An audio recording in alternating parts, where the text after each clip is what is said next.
Matokeo ya kidato cha 6 yametoka. Sasa jinsi ya kufanya ni rahisi. Utaka kuyapata, tafuta search engine au sehemu ya kusearch. Nenda Google pale, andika NECTA. Wewe andika tu hapo NECTA hapo. Na login nafunguka namna hiyo. Baada ya kufunguka, gusa hapo kwenye website. Utagusa hapo, itafunguka namna hiyo. Uta scroll namna hii. Hapa utayapata tayari. Leo ni Julai 6.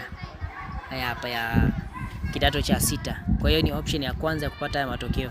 Ukigusa yatafunguka namna hiyo.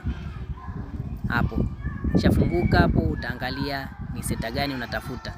Lakini pia namna ya pili utaangalia hapo kwenye alphabet. Herufi unaweza kugusa tu herufi yoyote. Kama shule yako inaanza na A au B au C au D, ukigusa kwenye A hapo zitakuja shule zote zenye herufi A mwanzo. Kwa hiyo inakuwa rahisi namna hiyo.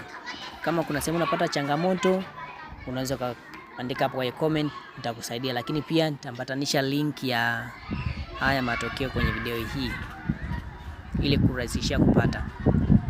Asante, uwe na wakati mwema.